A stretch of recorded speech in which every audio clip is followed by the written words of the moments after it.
Minnesota Vikings faithful, you are listening to the Purple People podcast. My name is Kyle West, and I am ready to talk Minnesota Vikings football, as always, with my co-host, is Adam Carlson. I'm here, ready to talk football. Kyle Smith. What's up, everybody? And this is a great day to be talking about football. What's nice is that every week that goes by that we're doing another show is a week that we are closer to seeing the Minnesota Vikings on a football field. And that is the best news of all. If you've been following along on the Viking Age, I've been doing a countdown each day to the home opener.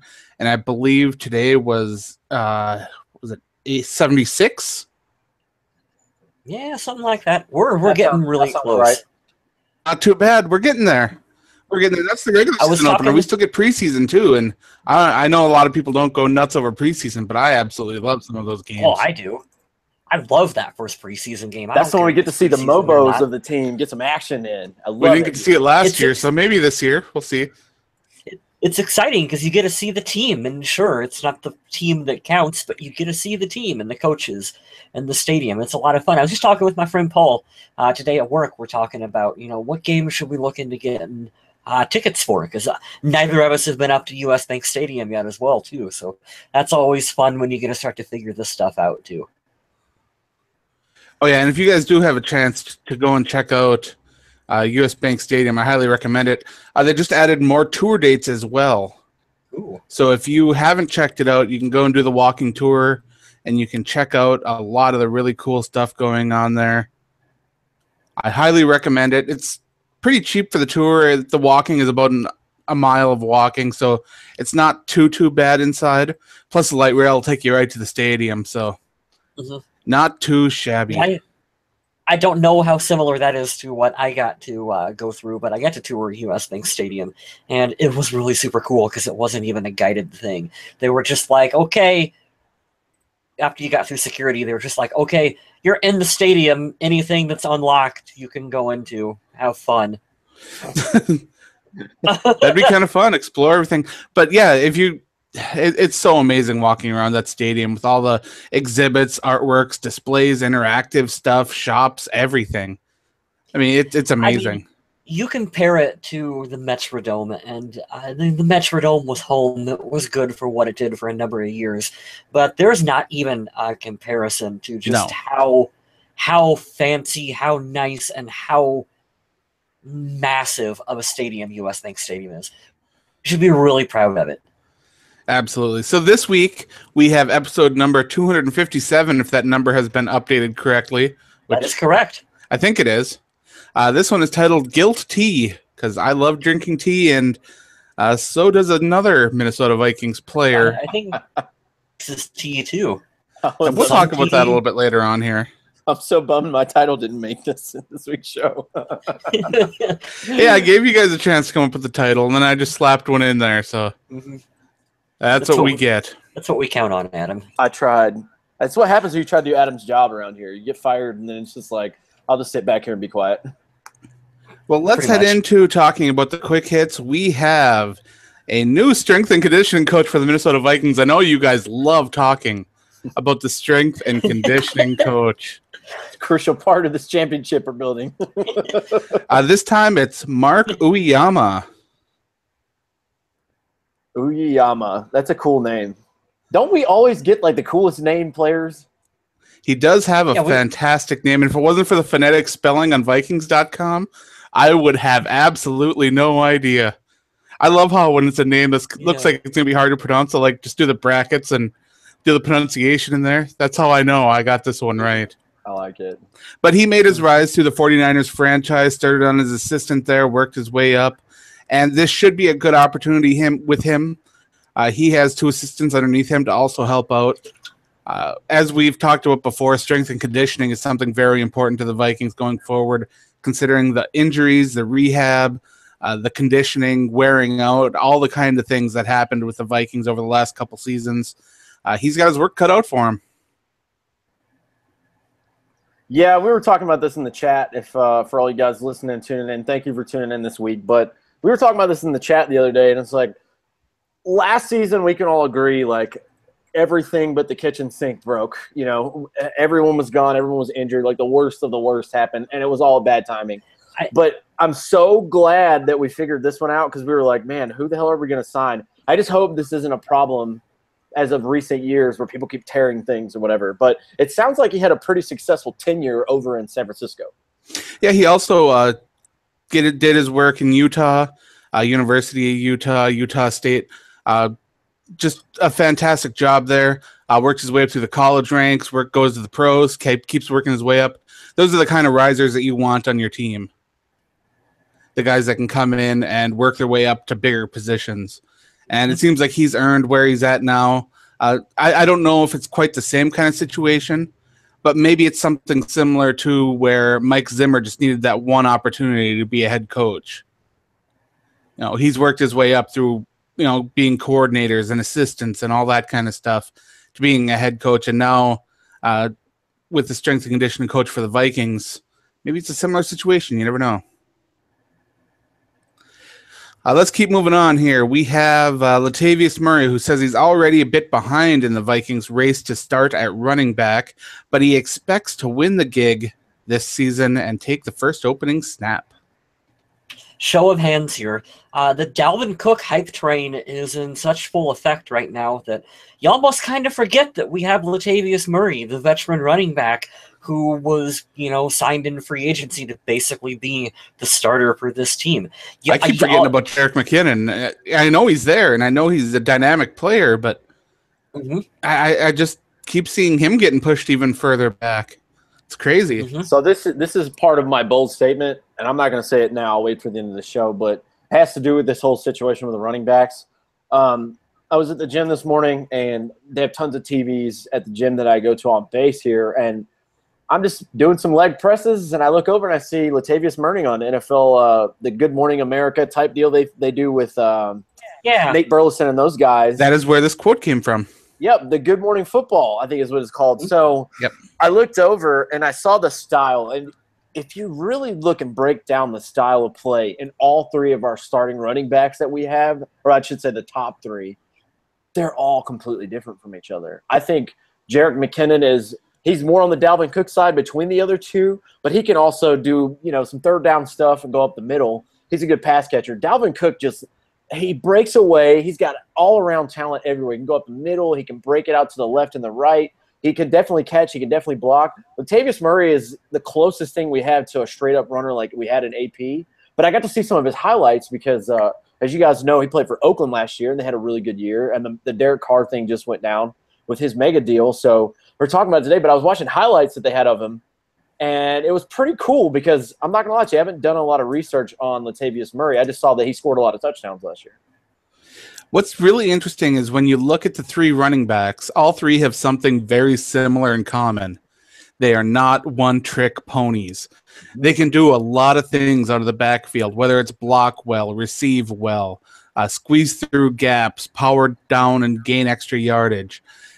They each play a role where they can do something well, but they can do other things well also. And I think that was one of the major problems that the Vikings had under Adrian Peterson, was that things were too predictable, that when he was lining up the backfield, he was either getting the ball or he was a decoy, one of the two. Yep.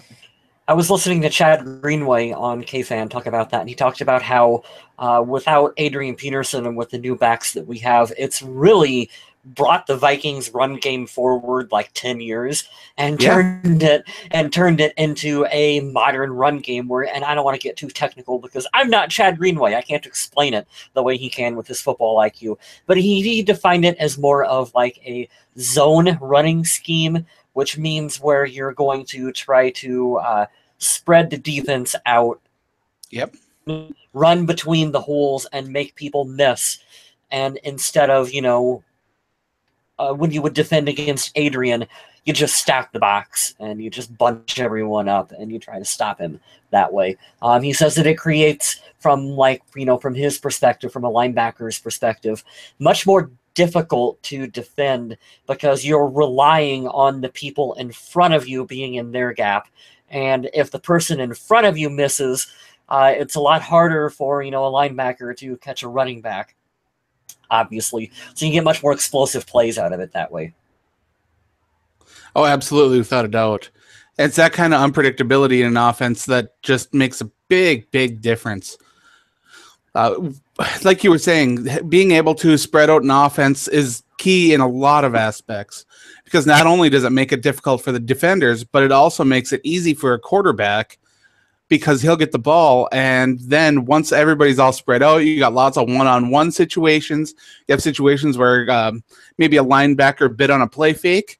And, it just opens up so many things. And Sam Bradford, with his accuracy, he can dish off the ball real quick. And these Vikings wide receivers, tight ends, they can pick up yards after the carry.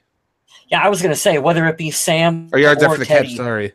Yeah, yards after the catch, whether it be Sam or Teddy, their strong suit is really like making a fast, quick, accurate decision and getting the ball out to a playmaker. So, and like you said, we have guys like Stephon Diggs or Adam Thielen that, you get them in space, you get them in a mismatch.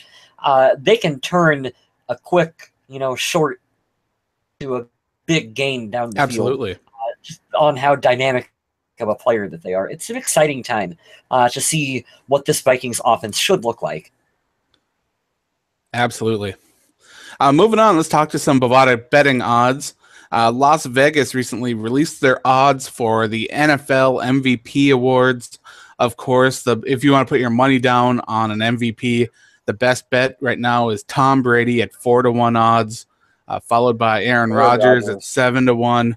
Mm-hmm. And at 50-1, I believe he's tied for 14th in betting. Sam Bradford, he snuck his way up in there. Guess who else is at 50-1 odds for league MVP? Adrian Peterson. Stafford. Former Minnesota Viking. You're right, Mr. Smith. Adrian Peterson. I'm right, too. How the heck did I know? 50-1 odds. He's in the Julio Jones is 50-1. It's interesting, too, because we talk to tie this whole story around in random factoids because I love anything NFL related. The Vikings, so we all know about the Super Bowl being in Minnesota, and I think I might have mentioned this last week or the week before. No team has ever played in and won a Super Bowl in their home venue, I should say, or home stadium. So it would be crazy if that happened overall, but the team that we're most likely to play, and if we have any odds to go to the Super Bowl this year, I believe it was 20-1, we'd make it to the Super Bowl, and it would be against the Patriots. So just to give you guys an idea of how Vegas thinks of us versus the current champs and who you need to beat, it's all about New England. Oh, yeah, everything right now is filtering through New England. And until someone unseats them, there's no reason not to think that the Patriots are the team to beat. Thankfully, the Vikings have a road in the NFC where the competition field is a little bit more level. Sure, there are still excellent teams out there. Atlanta's going to be tough. Green Bay is going to be a big challenge. Even Detroit could be a team on the rise after seeing what they did last season. It's going to be competitive, but you don't have that one juggernaut where you just look at it and you say, this is going to be the biggest challenge. So hopefully the Vikings will be able to get through there. And Sam Bradford, if he continues to have more play that is just so encouraging with the high completion percentage, being able to drop off the ball to get big yardage on plays, converting third downs, and now with the new running game, being able to use the running backs more in the passing game, it's going to be interesting. Bradford could be one to watch. Mm-hmm. Moving on, we have the Vikings hosting a 3-day football camp for the youth in Mankato, Minnesota. It promotes healthy activities and it improves the skills of kids in the area. I like to get the kiddos involved in some activities, especially in the summertime. It's important for children to be, active and have a healthy life. So that's a good thing for the Vikings to do. I like the youth football camps. Oh, they're always a lot of fun. Mm-hmm. Good to get the kids out there, get them involved, have them learn some stuff. I like how they always include things other than like the Play 60. Play 60 is great. You should get outside and play for 60 minutes a day, be active. That's fantastic. But they also take a lot of time at these camps to talk about other things like nutrition and confidence, other things that just could really help make a difference in these young people's lives. And I think that's fantastic. Those are such crucial things to talk about too. I think like growing up in our era, which isn't that long ago, but I think some things that were left out, some things we didn't have a lot of open information like we do with Google and, how quick we can get information out from the internet. But I think that's so important coming from figures like guys in the Vikings, because football is so prominent. It's the most popular sport we have in this country. And when you have guys like that, I think it'll really nail it home because, if your parents say something to you when you're younger, maybe you don't want to listen to them just because you're a hard-headed and stubborn young kid. But when your favorite football player is telling you, hey, man, it's really cool if you eat healthy because that's what I do and look where I'm at. I think it's such a positive thing when they go into stuff like that. I really wish that more of that was around when we were younger. Absolutely. I mean, I've got friends who work in the childcare industry, and they've got kids that come to be taken care of, where their packed lunch is a bag of Doritos and a 2-liter Mountain Dew. Mm-hmm. It's like I understand that it's cheap, it's easy, but nutrition is so important. And being a guy who's so out of shape as I am, that's trying so hard to get back into being in some kind of shape, I wish I had paid more attention to these kind of programs and take advantage of more of them. So it's good to have these available for the kids. I'd like to welcome Eric Grendall, who's in our chat. He feels good about our running back group, and so do I. What's up, Eric? I will drink a tea to that statement. Very nice. Up next, we got another nice quick hit here. We got Kyle Rudolph hosting a Champions for Children Celebrity Golf Tournament, with all proceeds going towards a 2,700 square foot play place at the University of Minnesota Masonic Children's Hospital this fall. Kyle Rudolph's a man. I saw this on Instagram this weekend with him. And so Kyle Rudolph's a Notre Dame grad, right? So I tie this all in because I promote this show. They should pretty much sponsor me because I talk about him so much on here. But Dan Lebitard, I love Stugatz. And he does a show with Mike and Mike, one of their sons, Golick Jr. on Sundays. He went to Notre Dame, right? So you see Golick Jr. and Kyle Rudolph, and they're like really good buddies because they played football together. But they're having a blast. His wife was out there, and they were playing basketball. Rudy's not bad, and you would think, like, man, you're like 6'6" or 6'7". You should have played basketball. He did play basketball a long time ago, which is, if you guys didn't know that about Kyle Rudolph, he was a baller back in the day. But it's kind of cool, man. If you guys have Instagram, it's a great way to connect to see behind-the-scenes stuff because I watched a lot of this quick hit that we're talking about now earlier this weekend. It looked like a lot of fun. Adam and I have actually often discussed, and this is kind of a sidebar, as to whether or not Kyle Rudolph's basketball background is maybe part of the reason why he doesn't play as physical or as big of a guy as what he is. We've always kind of debated that kind of in chat. Is to, him, because in basketball you don't have, physical It's like Jimmy Graham. I wondered if that maybe, I don't want to say hurt him on the field, but you kind of wonder a little bit if that relates to it. I think you kind of have to learn a different mentality. Yeah, absolutely. Because the finesse of playing basketball compared to the power that it takes to play football is completely different.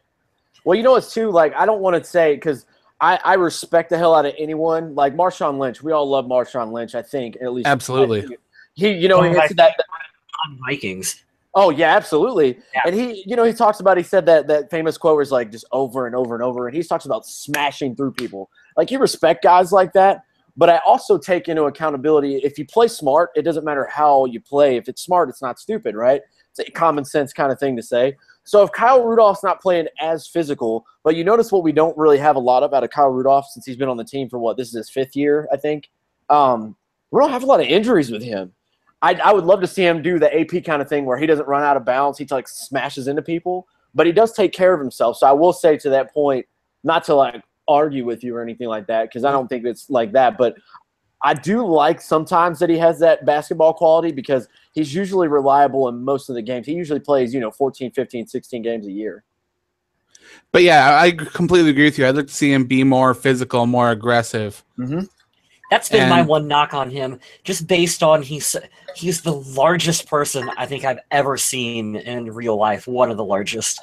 And it's just hard to believe that he just can't jump up and go over top and just physically dominate other players out on the field and just take the ball away from him and just run people over because he's just such a large individual. Absolutely. On and Gil Brandt recently.com. He's a senior analyst over there. he has been putting together lists of the best players at certain positions. Recently, he broke down all the offensive line positions. At the offensive tackle, he listed Ron Yary and Gary Zimmerman as both being among the league's best of all time. At guard, he had Steve Hutchinson and Randall McDaniel. And at center, he had Jim Langer. Now, when you think about those names there's one really glaring omission that should make Kings fans a little upset unless they're not really historians of the game. I mean, if you're a current fan and you only pay attention mostly to the recent roster, that's fine. You know, there's nothing wrong with being that kind of fan. But those who know a lot about the team's history and how things go should be really upset that Mick Tingelhoff was not included among the centers. Yeah, it was a bit of rip-off. When I was looking at that list, I was scrolling down, and I was like, okay, here are some pretty good centers.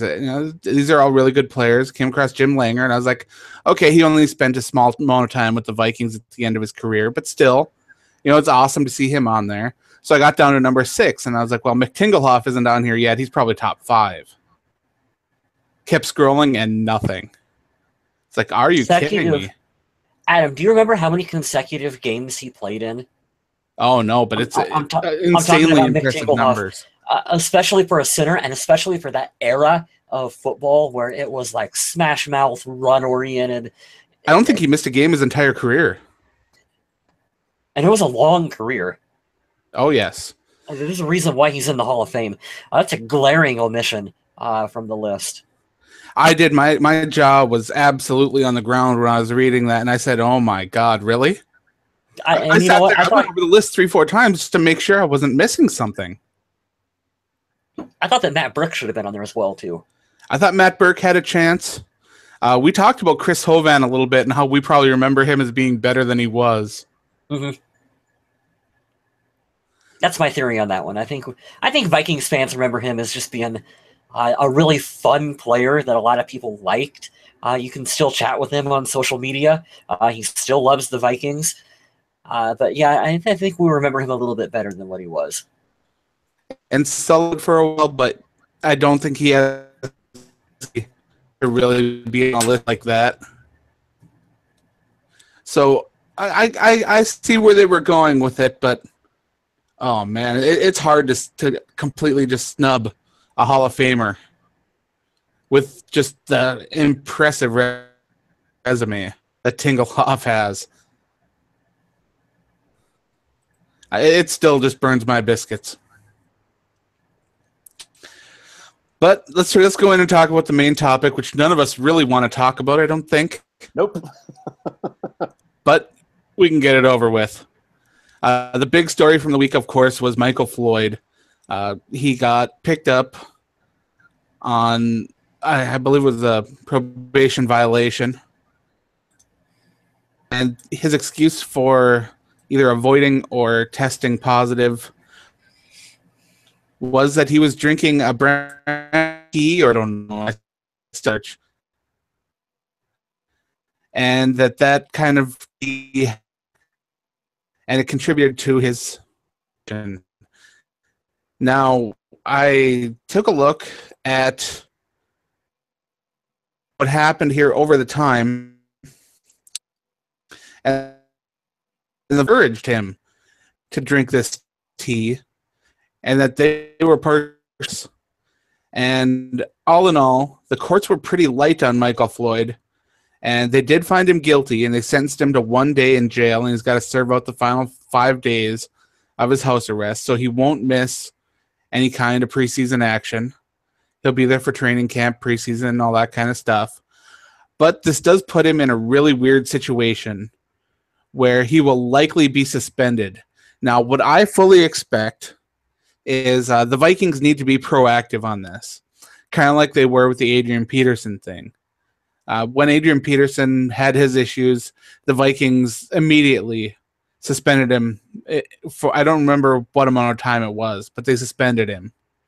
And I think the Vikings kind of need to do that. I think that what they should do right now is they should put down a 2-game suspension and see if the league fights them on that. Because I think that since this is his second offense with the same kind of situation, the league might be pushing for a 4-game suspension here. And I think that if the Vikings are proactive and suspend him for 2, I really think the NFL will kind of raise their hands up and be like, okay, this situation's taken care of. So that's kind of what I see happening. There's also a chance the Vikings just let the NFL decide what kind of penalty to give him, because since he was found guilty, he will have to serve some kind of suspension, I believe. I never thought of that aspect of it. I want to say I like it, but since we talked a little bit about it on last week's show, since he's a repeat offender, I don't know that the Vikings are going to get afforded that chance. I think I would like it because any asset to the team to help us win is good to a certain degree. Like I said, he doesn't hurt anyone in his actions so far, which is a big thing for me personally, as long as no one is hurt. But this is a repeat offense. This isn't the first time. I just don't know that since the NFL's already seen him, in this situation before, I don't think it's going to be as easy as 2. I see a 4-game suspension coming, maybe because he's been so cooperative and maybe because they went light on him as far as jail time and all that stuff for 1 day. Maybe they'll knock it down to 3 games. I've seen the guys that get in trouble for PEDs and all that good stuff before get knocked down. Like that's not like Antonio Brown. So Le'Veon Bell had something like that last year. He got a game cut off. So my guess is maybe it's 4 or less, like you said, maybe a 3.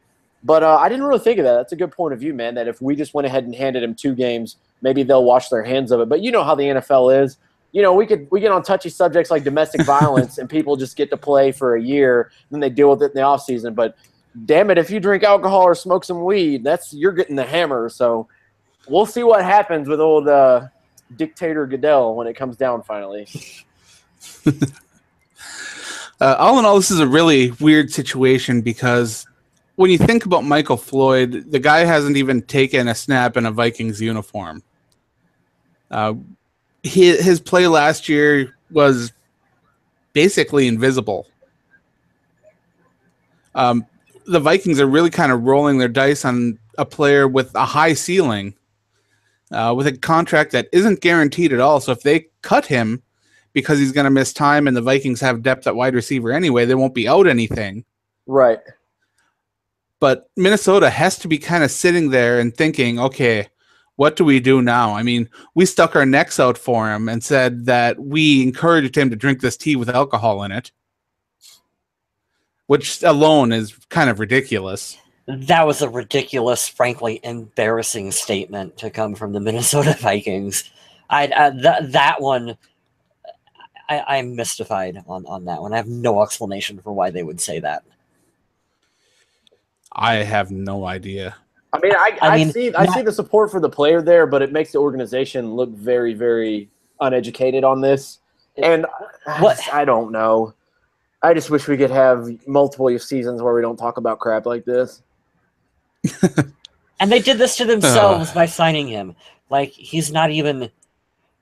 I know he's on the team and he's a Minnesota Viking and we support all our players as soon as they get signed on and all that good stuff. But he's not even really... Like, from a fan's perspective, he hasn't done jack for this team. So you have a hard time rooting for a guy who hasn't done anything. I agree. Right now, I don't have any emotional connection at all to Michael Floyd as a player. They could cut him, and then it would just be some weird little trivia fact. Like, Which is a lot of fans on social media, because we had the worst fans as far as social media interaction, because they're just the most pessimistic people on the planet. Not on this show. You guys are amazing on this show, but you can't really blame Vikings fans for being pessimistic. Oh my God! It's go on their official Facebook page or Twitter account. People just bitch and complain about everything, and I get it. We won a championship. I totally understand it, but there were already people calling for his head. There are already people saying, let's wash our hands and get rid of him. I see the side, and I credit Adam and Kyle into this a lot on the show for being more compassionate to people. Now, if you're just plain stupid, I don't really have compassion for you because that's how I was raised and it's what I believe in. But I do believe if you're not walking that mile in someone else's shoes, you should try to understand that before you're quick to judge. So that's the thing that I've learned in the last couple of years, and just in my job in general, in my career. If you don't really know and you haven't really been in that exact situation, think about it and try to understand it from that point. So I don't want to completely trash the guy, but like I was saying earlier, this isn't the first time. So it's going to be interesting, but it all comes down. Honestly, it doesn't even come to us because we remember what happened when AP got in trouble for the child abuse scandal. We were like, nah, we'll play him because we were going. We played week 1, and then week 2 was rolling around. We were going to play the Patriots at home, which we got demolished, by the way. There's another full circle story from earlier, and you're like, oh no, we'll keep him on the roster. And the NFL was like, no, you won't. He's going on the exempt list. So it all depends on what they want to do. That's the difference between Adrian Peterson, say what you want, beginning or tail end of his career, and someone like Michael Floyd.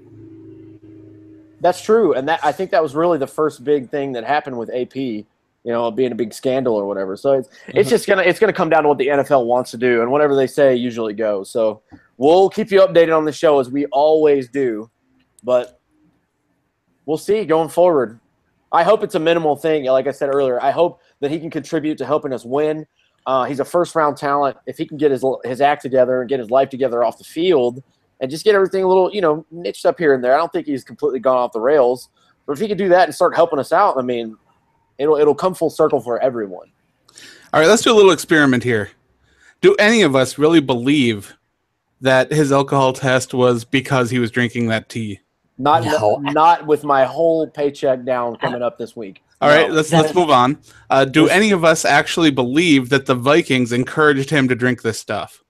No, absolutely. That's the stupidest thing I've ever heard. Damage control, sir. Damage control. So we're looking at a situation where everything's just snowballing here. And it's interesting that the Vikings would be willing to use that statement in court. Really? Right? Yep. Just wow. I mean, I get it. This sounds bad. I get it if you're dealing with someone like an Adrian Peterson, for example, where you can still say, hey, this guy can single-handedly win us a football game. And at the end of the day, this is about winning football games. And so, of course, we want to bend over backwards through the situation that he went through to get him on the field. Right. You can understand that. Michael, who cares? Why are you sticking your neck out for Michael Floyd? Who cares? I mean,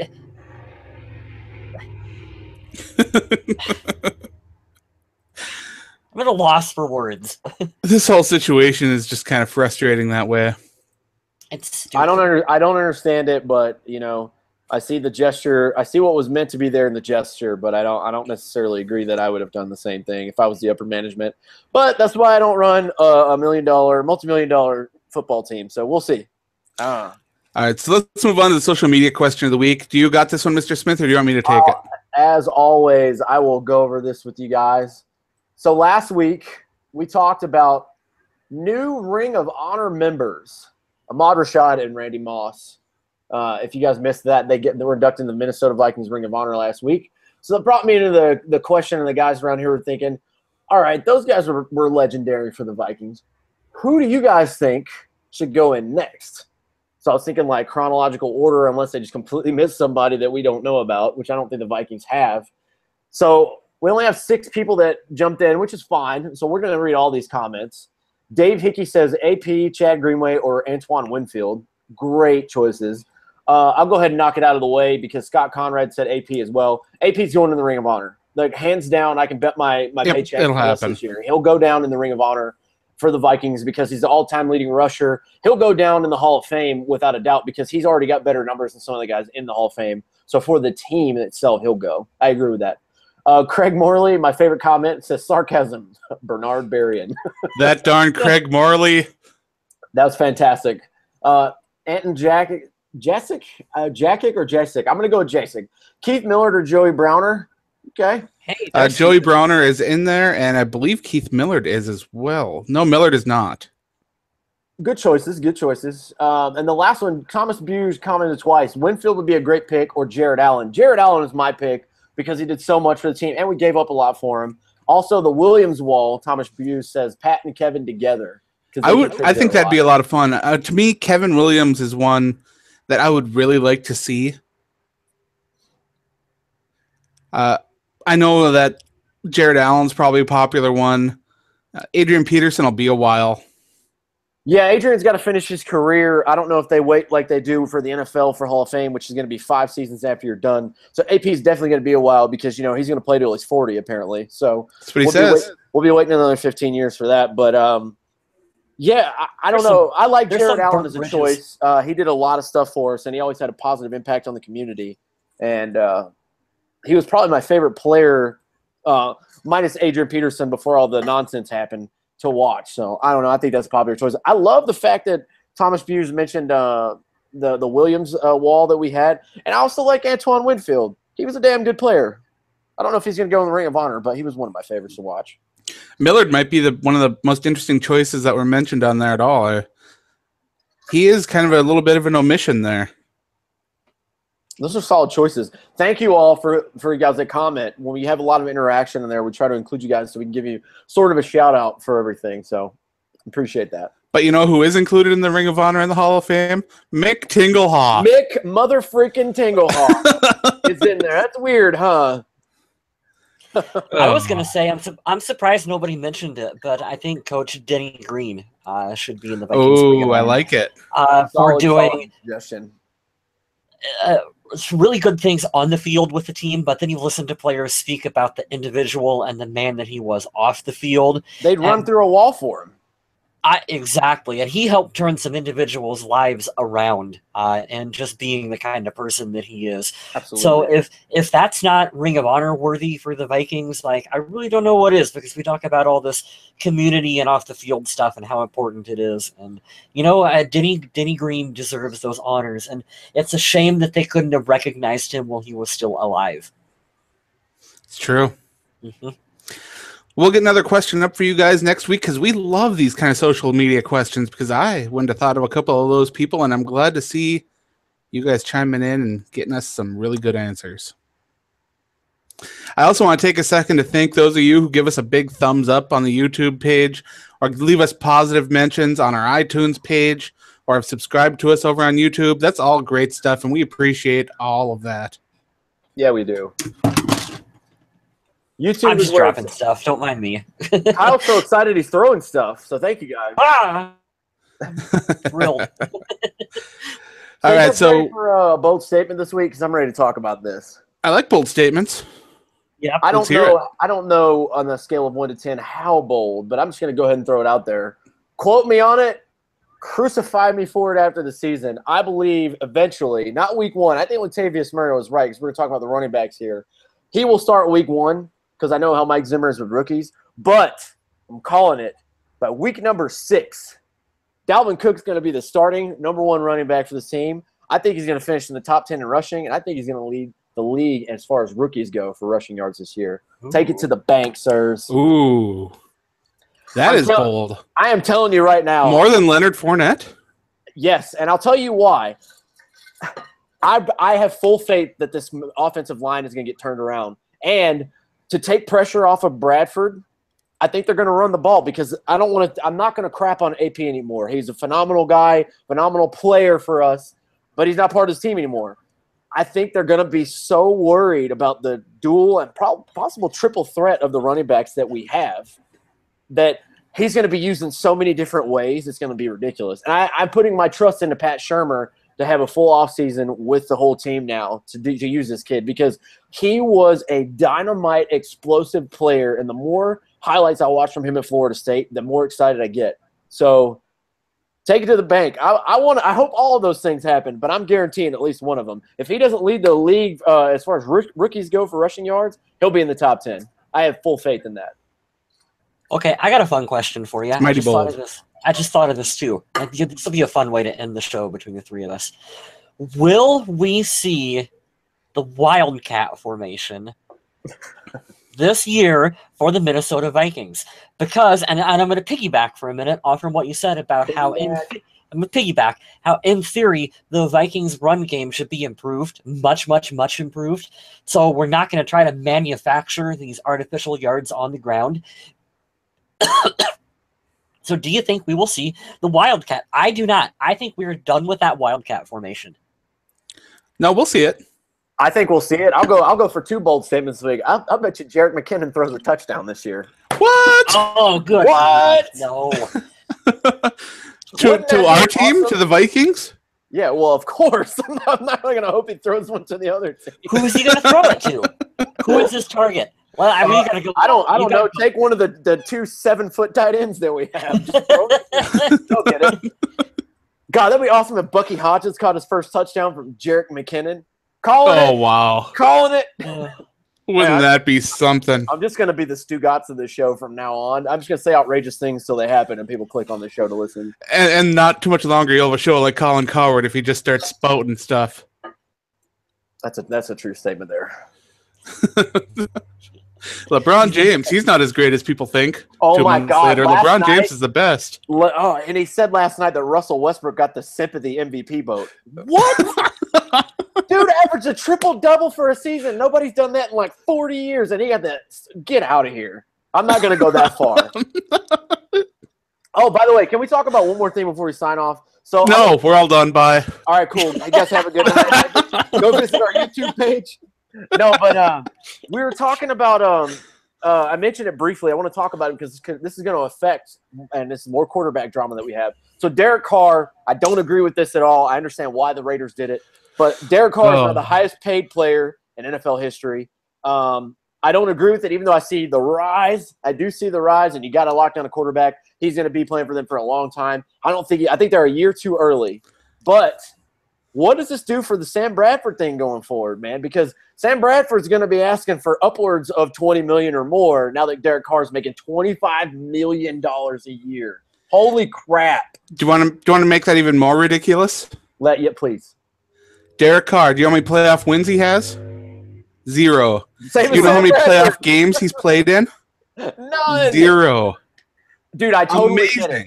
I totally get it because you see that obviously if everybody – I'm not saying this because I believe in Teddy, and I'm not saying I'd take Derek Carr over Teddy, but most people would now that they've seen, oh, man, Derek Carr slipped to the second round. Johnny Manziel, Blake Bortles. Barely to the second round. Oh, my God. Blake Bortles number 3, and you pass on Derek Carr?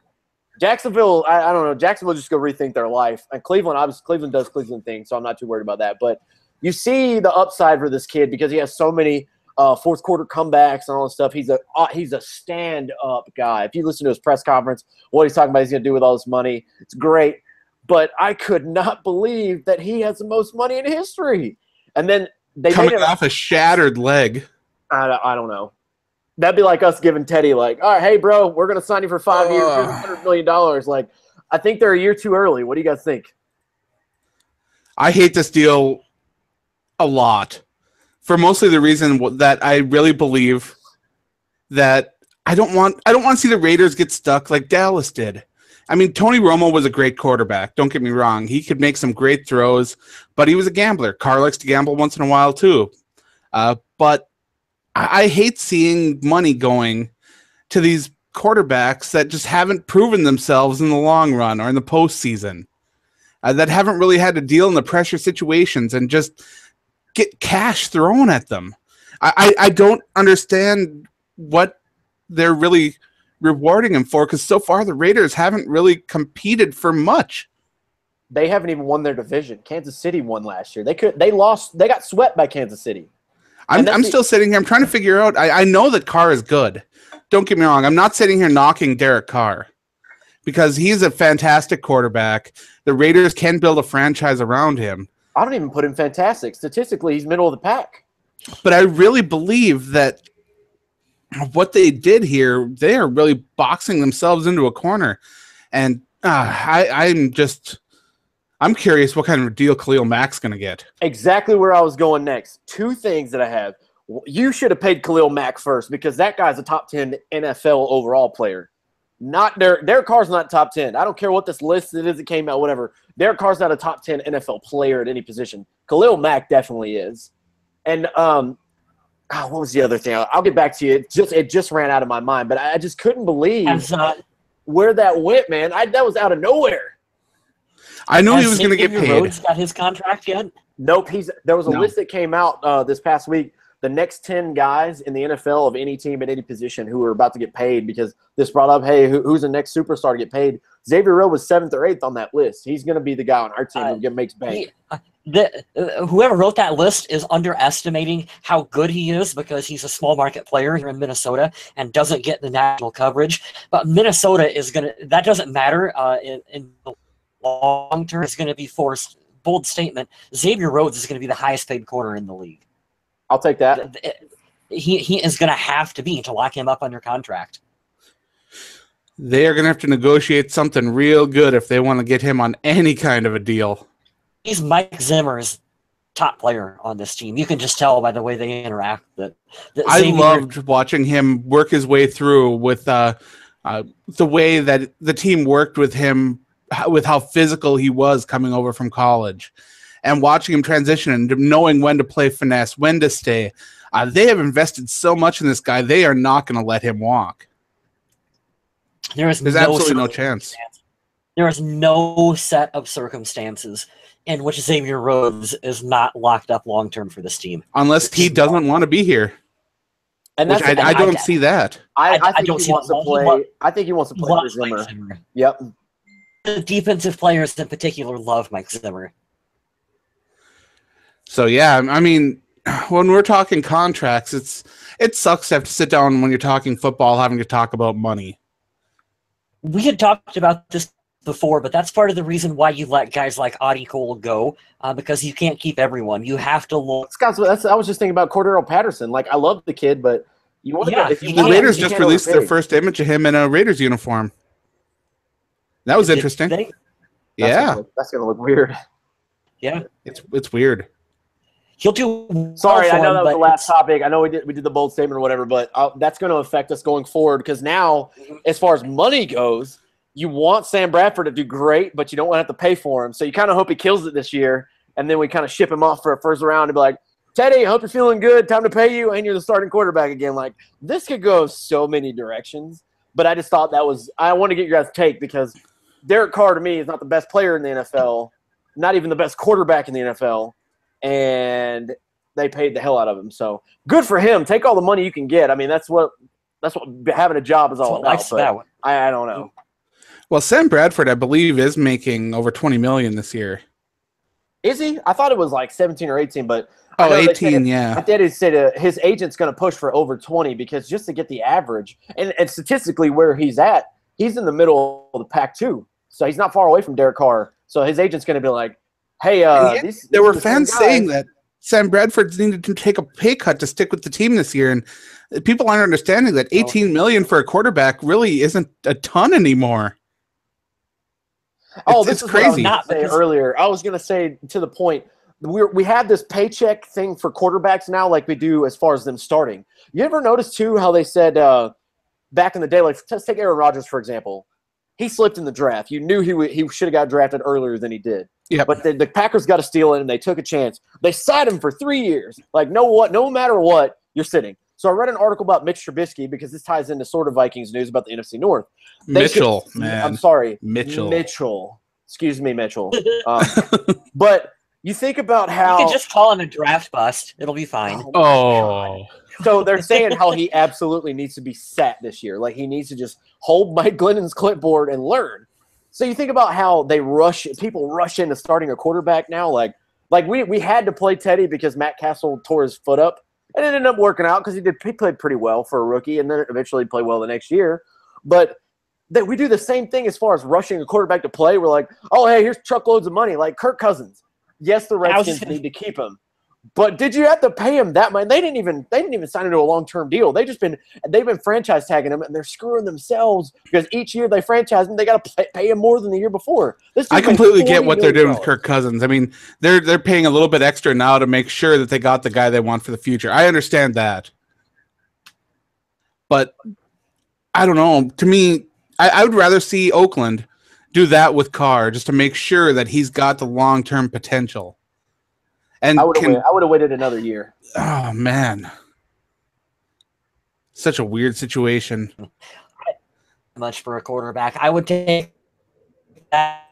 Let's have the top defense in the league, and we're going to be fine with quarterback play. And that's the GM. So Andy Dalton, you're good to go. Yeah. I'd be told. Yeah, I don't know if I'd be happy with Andy Dalton. I don't want Andy Dalton. I don't want the beige water pistol, as Mr. Cowherd says. I don't want him on the team. I like Bradford. I like Bradford. I like Bridgewater. We're going to tempt Tebow to this. Oh, no. Throw it all in out there on defense and let Tebow come back in the last 5 minutes of the game before we get. We'll be fine. Tebow's strangely clutch. He's got that clutch attribute. I don't know what it is, but he's got it. Eric Grindall in chat says that Bradford is worth $20 million with a good year, and he's right. He is right. Here's the deal, because a lot of people get caught up in, oh, well, those guys don't deserve that much money. Blah. This isn't a regular job. This isn't a blue-collar job that all of us have. This is a unique company. These guys are going to get paid tons of money, so get that out of your system and out of the way. If you need to say it to make yourself feel better, cool. But based off of, just like if you had to use a base model, obviously these numbers are larger because NFL makes tons of money. But if you're basing this off of production, Sam Bradford's going to be worth that much, just based off his stats alone. Now, some of you guys are going to say, well, he only took us to 8-8, and blah, blah, blah. Like, there's a lot of things to consider, with other variables that go into that. But as far as statistics and numbers, get ready for it. Sam Bradford's probably going to make like $21 million a year. Yeah, if it ain't with Minnesota, it's going to be somewhere. There's a lot of teams that would love to have him. The New York Jets, I know, would take him right now because they have no idea what they're doing. Yeah, definitely. That's all I got. I'm sorry. I'm not sorry. We gave you guys extra random stuff today, but thanks for sticking around with us. Do you have anything else you'd like to add there, Mr. West? I don't know if he. All right. All right. On that note, I'd like to thank everyone for listening, and be sure to check us out over on the Facebook page at Purple People Pod on Twitter. You can check out my work on the Viking Age, and I think